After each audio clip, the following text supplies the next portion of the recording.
Good morning, everyone. I hope that you are doing okay on this Friday. And actually, the question I would have for you is, how are you? I think if I were to answer that question this morning, how am I? The honest answer is I'm feeling a little bit of emotional and spiritual whiplash, to be honest with you.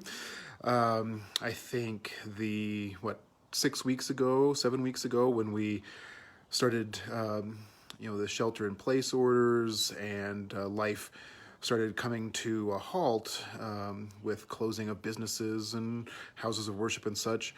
That was a very disconcerting, shocking in some ways action to take, where we kind of lost a little sense of bearing and routine and pattern, and so it took a while to kind of get used to that new reality for us. And now with the shelter-at-home orders in some cities and states coming to an end, and the rush and the demand and hue and cry to return to normal, I'm feeling a little emotionally exhausted. And I think what I'm worried about is this rush to return to normal.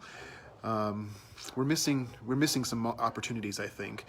I think we're missing some opportunities to talk about what do we want to return to. I think our normal as a society was there was a lot of illness. There was illness of poverty, illness of racism, illness of separation and division and inequity. And one small thing that we had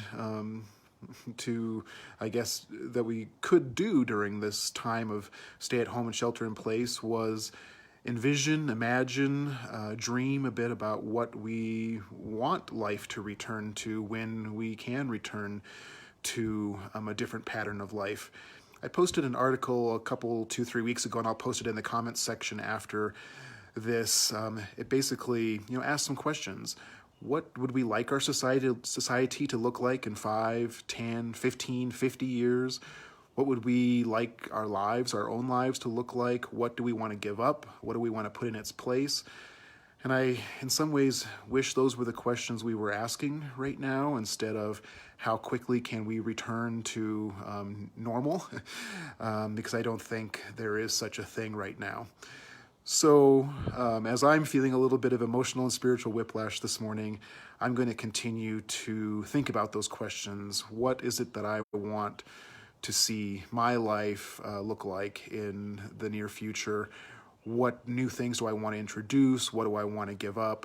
What relationships do I want with my family? And I'm going to do some envisioning for our society and country as a whole as well, because I think we need to continue to dream together, to imagine, and to work toward a different future. I think that's one of the very gifts, so to speak, of this time of pandemic, is to re-envision together, to envision together, to dream together in this very difficult time. So I hope that you all will join me in that journey, and that you'll have a thoughtful Friday and a restful, peaceful weekend as well, with moments of renewal and rest. Take care, everyone.